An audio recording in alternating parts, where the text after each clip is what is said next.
there were 37 in all. Seems to me that it doesn't matter how many times you practice those names with the light in chapel, and when you're doing them out loud, it's never quite the same, is it? There you go. But that's a list, the 30, the famous fighting 30, although as we'll see there were 37. And groups of 3 and different groups and all that kind of thing. And we're going to see that this evening. Tension is when you have perhaps a piece of rope. And tension comes when you pull from either end. There is activity on either end of the rope as both pull seemingly in opposite directions, but it brings tension and, in a sense, strength to the rope. There's tension. As we consider this chapter tonight, I think it helps us tonight to consider, as it were, the tension that there is between God working and you and I working. Tension, in a sense, between God's sovereignty, God at work, and yet human responsibility of you and I working and getting on with the task at hand, as it were. Spurgeon used to say famously that God's sovereignty, human responsibility are two sides of the same coin, or that tension on that one piece of rope, if you like. That is what is keeping the rope there, tense, strong, those two things together. You see it perhaps in the story of Lydia's conversion recorded for us in the book of Acts. Paul goes down to the riverside, there's a group of women there. Paul preaches, doesn't he? He speaks. Paul does what only Paul can do. He speaks. What does God do? We read, the Lord opened Lydia's heart. God did something. God acted sovereignly. God did what only God can do, while Paul did what only Paul could do. He preached. He spoke.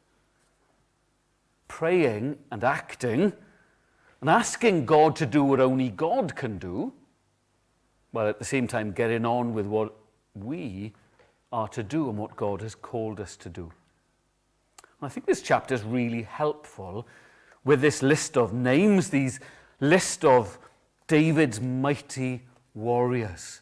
It's a great chapter, I think, for boys, but it's a chapter for all of us as well.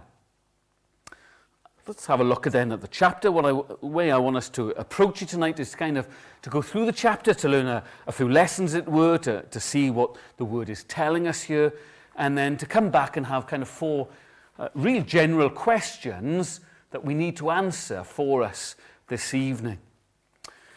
So let's have a look at the chapter. It's worth having your Bible open in front of you. The first thing we have these 3. So we've got 3 really, the first 3, and the first of them, in this 3, we've got a chief, Josheb-Basshebeth, and we know where he is from as well. He is the chief of the 3. The 3, and these are the named 3. These have names. It's Josheb-Basshebeth, who's the chief, then there's Eleazar, and then there's Shammah as well. They are the 3. And Josheb-Basshebeth is the chief of them. Why is he the chief? Well, because of what he does. He's got a spear, and he's got 800 men in front of him. And what does he do? He takes them on. He killed in one encounter.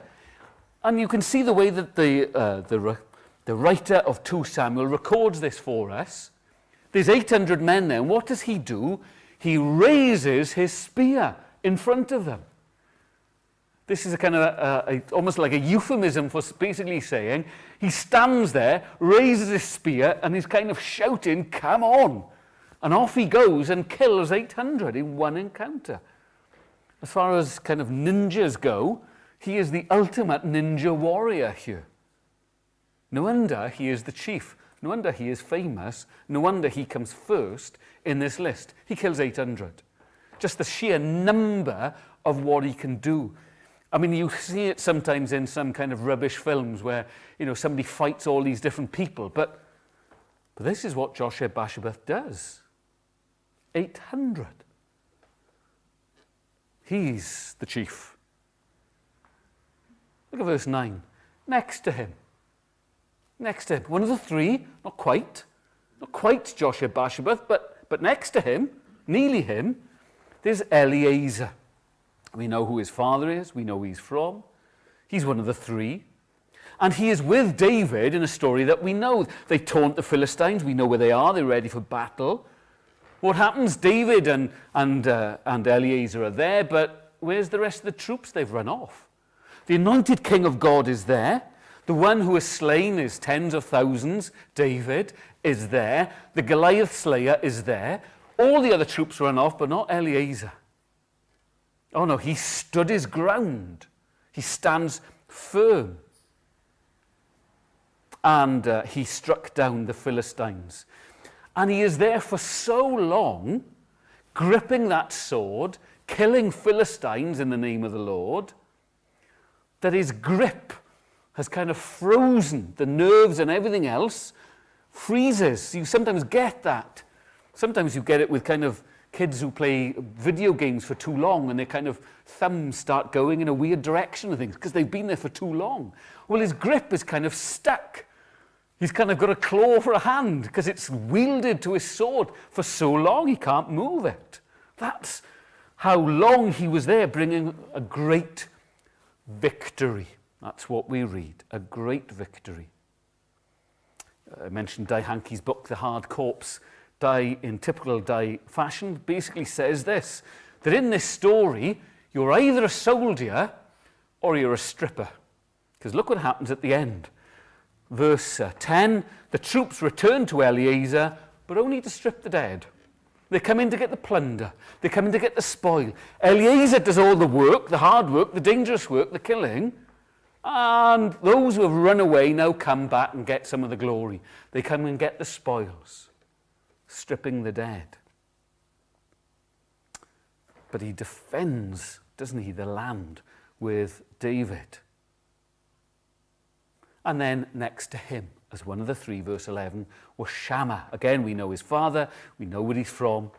The Philistines had banded together. There was a field full of lentils.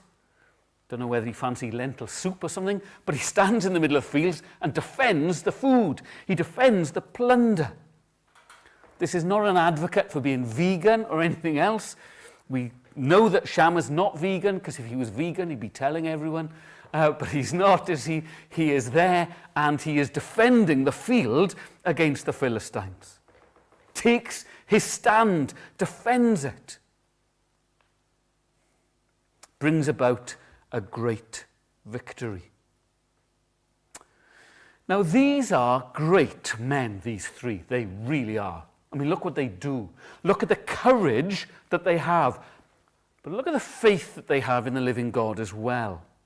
It's the big thing that David has when he takes on Goliath, and you see it with these here. They have faith in the living God because look at what's written about them. You don't see it about Joshua Bashabath, but you see it about Eleazar and about Shammah. At the end of the description about what they do, the Lord brought about a great victory that day. The Lord brought about a great victory. God's sovereignty. The Lord brings about a great victory. This is God's victory, but he is using people like Joshua Bashabath and Eleazar and Shammah. God provides the victory, but he uses people. There are means here. Yes, God is sovereign, but this human responsibility, they've got to get on and claim the victory, get hold of the victory. They've got to do it, haven't they? They've got to have the courage, but the faith in the living God to do this. The Lord brings a great victory because he is using great men. There are none like these three. Or are there? Because now we come to another three. You see it in verse 13 on. Three nameless warriors. We don't have these names, but we know what they did. The three of the 30 fighting men came to David when David is fleeing from Saul. He's in the caves of Adullam. It's a big cave system. And in the caves there of Adullam, David is in trouble.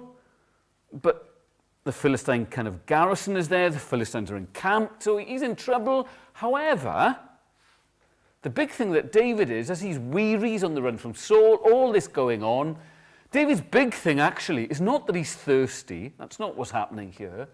David is homesick. He's thinking of home. He's missing his home. And as he's missing from home and in feeling homesick, there's only one thing that can kind of help in his homesickness, and that's the taste of Bethlehem spring water. Only that will kind of not calm his taste buds, but remind him of home. That's what he needs. He's missing his home. He's missing that spring water taste that only Bethlehem can provide.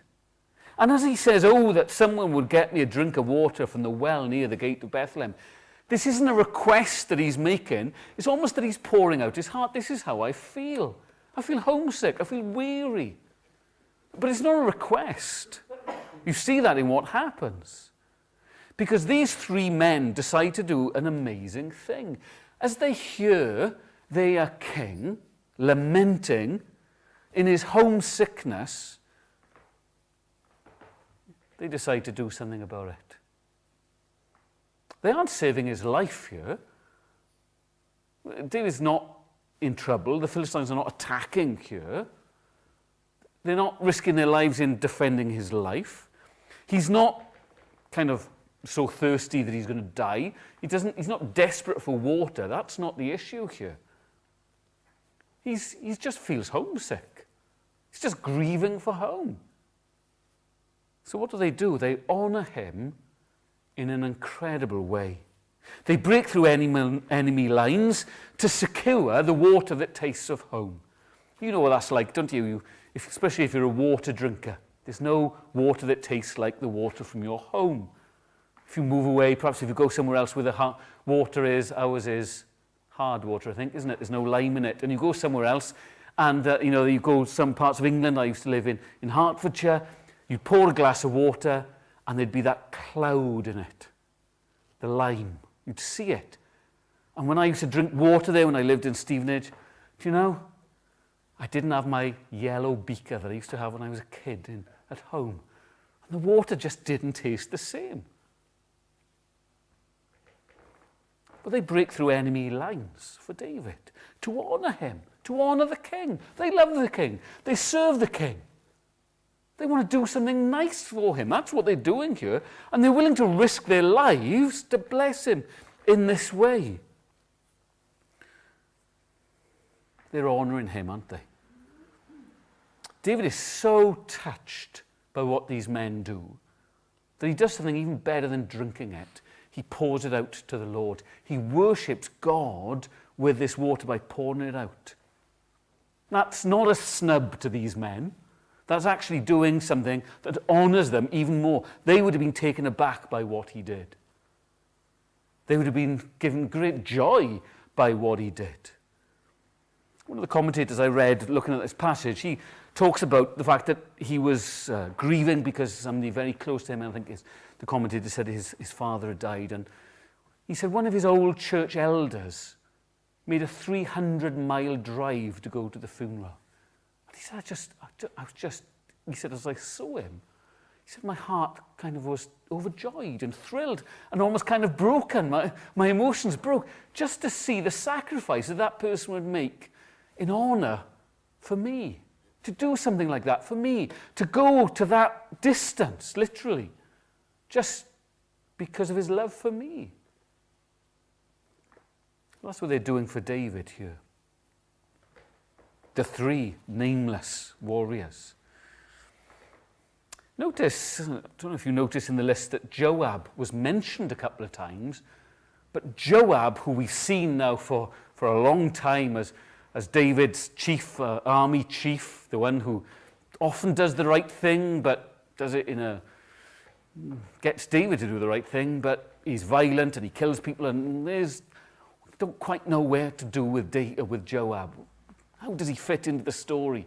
Where is he? Well, he's not mentioned here directly. He's not one of the 30 who's honored. Just his brothers. But he's not, which is interesting. But his brother, Abishai certainly is. We see that now in verse 18. Abishai is here. Chief, we're told, of the three. Now that's not the three at the beginning, because we know who they are, but he's the chief of the three nameless ones, perhaps. Well, he raised a spear against 300 men anyway, whom he killed. And so he became as famous as the three. He became the commander, but he's not one of the three. He's as famous as them, but he's not honoured as much as they are. We'll come on to that. He's great, but he's not that great. And then we've got Benaiah, son of Jehoiada, from verse 20. If any of the people in this chapter could be described as a man's man, I think he's the one.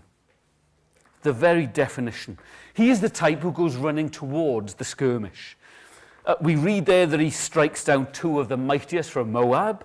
Remember, the Moabites were scary at the best of times, and these are two of the mightiest Moabites, so they were definitely scary.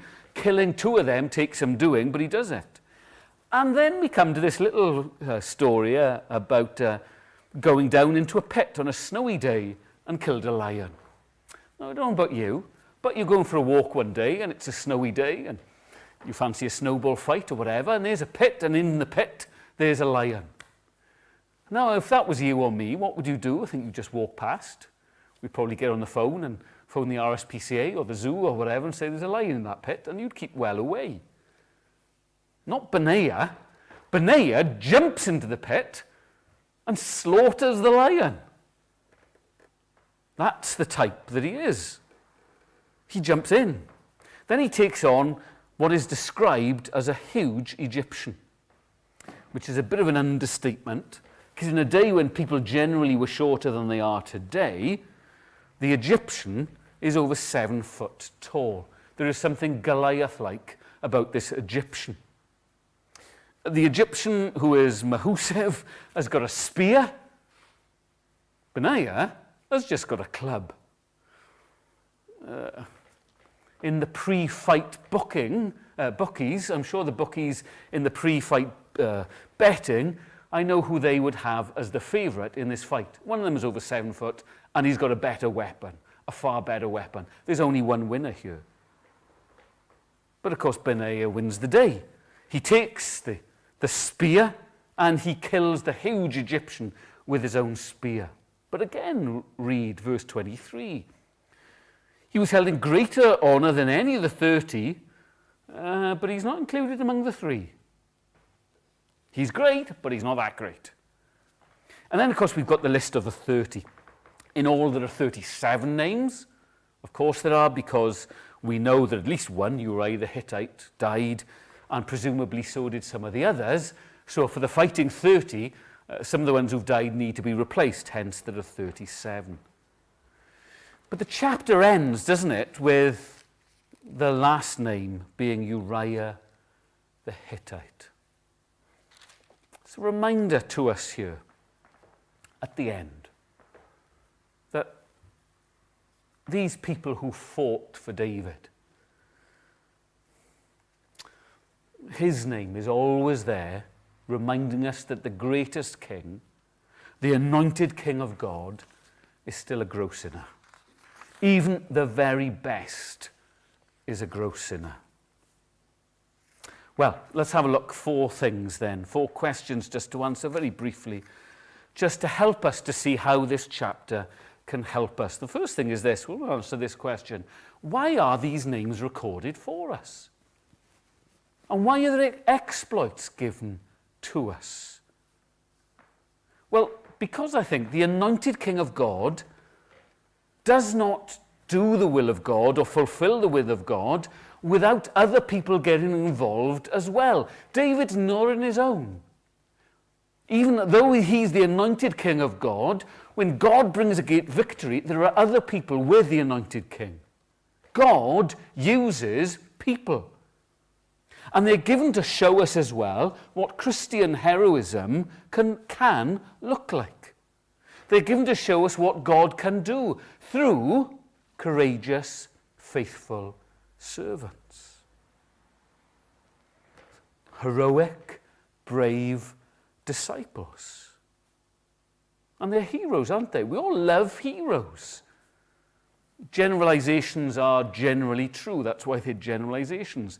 Generally speaking, men love action films. Generally speaking, women love romantic films. That's not always the case, but generally speaking, that's true. But what links them?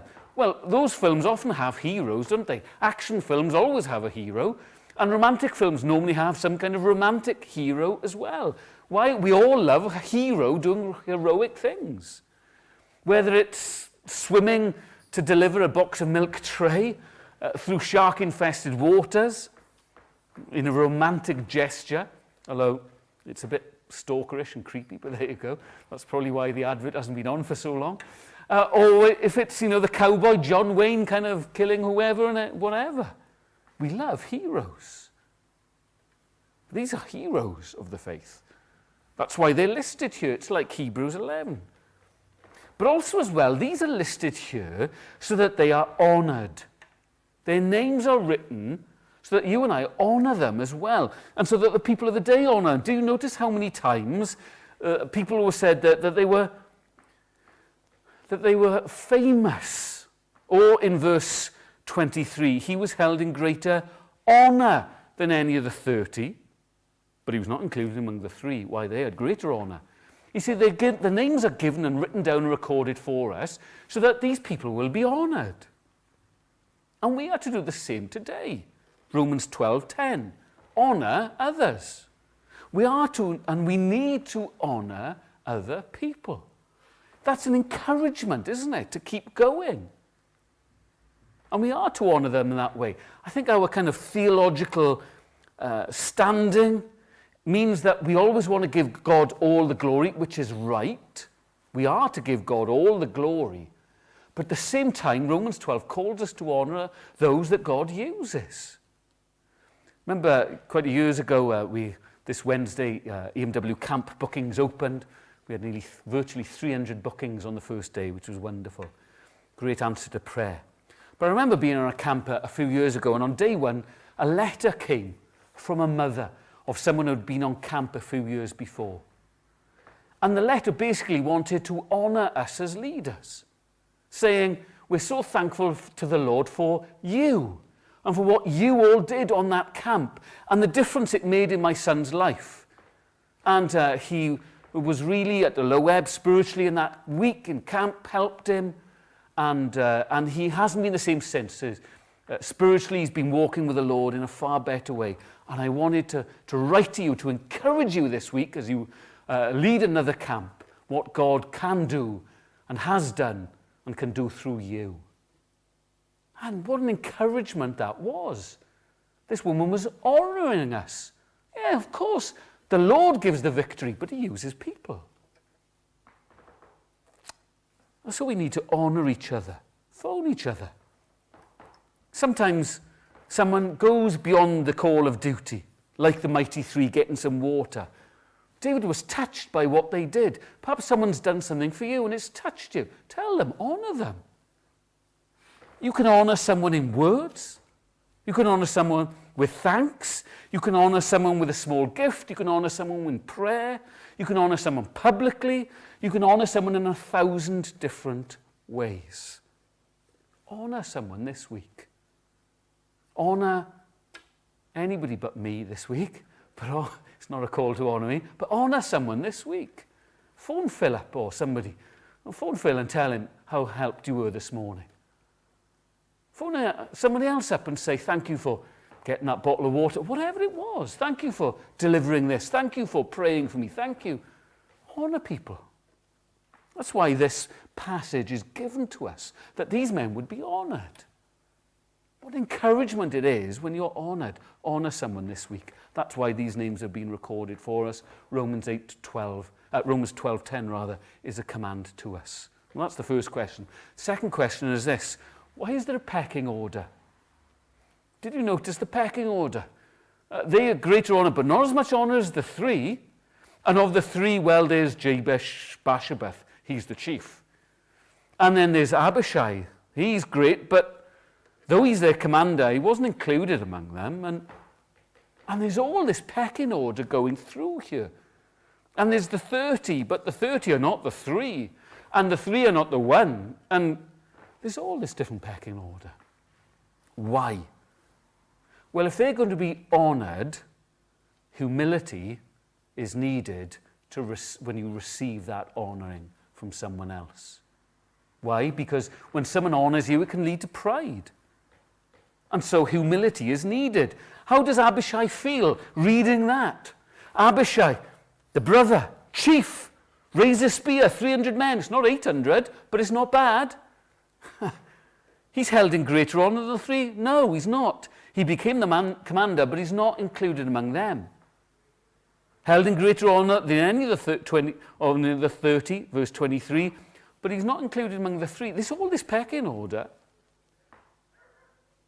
They need humility. You see it with the disciples, don't you?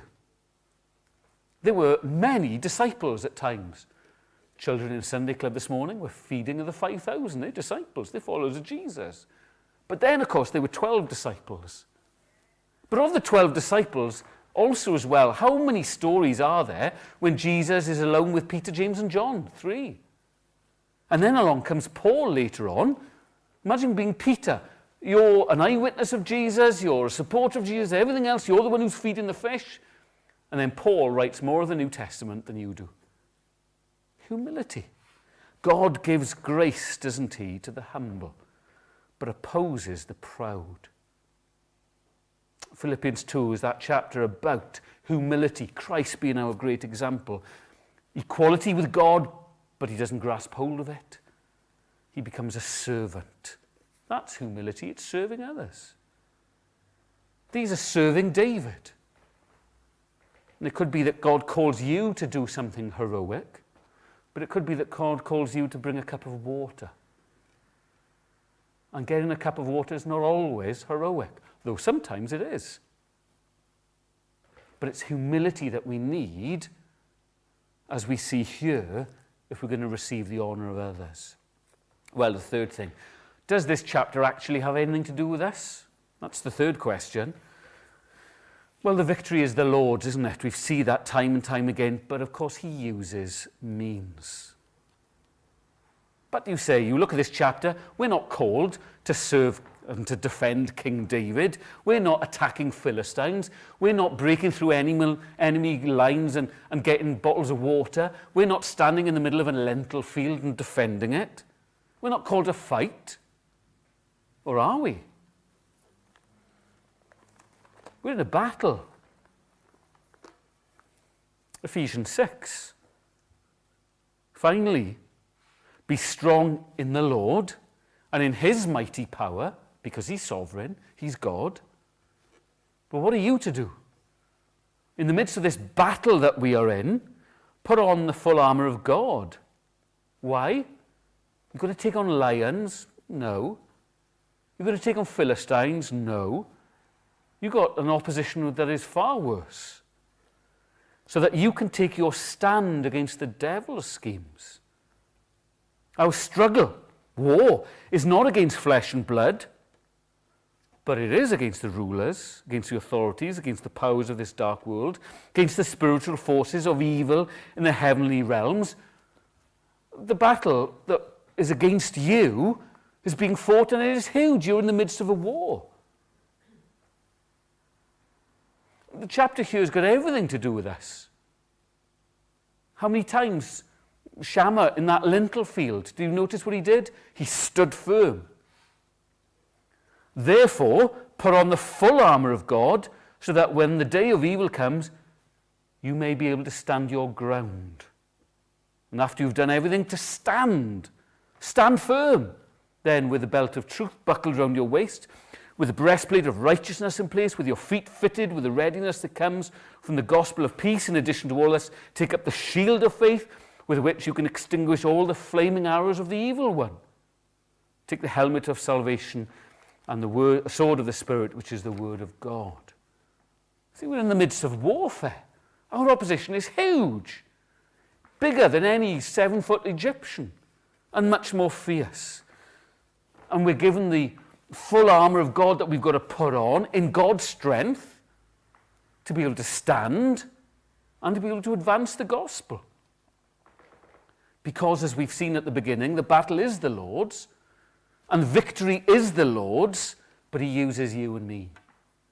That's why when Paul writes in Acts 17, or Paul preaches rather in Acts 17 in Mars Hill, he reminds the people there that God has appointed the boundaries of the land and the times in which they live. In other words, God has put them where he has put them at the appointed time in history. In other words, Paul is saying there that God has put you where he has put you, in that place where you work, in that street where you live, in that family in which you are familiar. God has put you there, and he's put them in your place as well. Why? In the midst of a warfare, to stand and to advance the gospel. And then the final thing we see, and the final question is this: how is Christ seen here, and how is Christ seen in us? Living for Christ. Where's Christ here? Well, when we look at Shammah's story in the field of lentils, we see a picture of Christ. As he is serving God, he is showing Christ-like tendencies. Look what he does. He's besieged by the Philistines. Jesus was besieged by Satan, wasn't he? Shammah defiantly stands his ground in a lentil field. Jesus stands his ground in the wilderness as the devil assaults him. And he stands his ground in the Garden of Gethsemane. Shammah sheds blood as he snatches the lentils out of the hands of those thieves. Jesus sheds his own blood to snatch us out of the hands of sin and death and hell. Shammah was never going to let that field go and couldn't let the sword go at the end of the day. Jesus will never let you go. See, in the way that he acts, he's Christ-like. And we see these pictures in the Old Testament, but we should show Christ as we live for him today as well in our lives. Because being more like Christ means being Christ-like.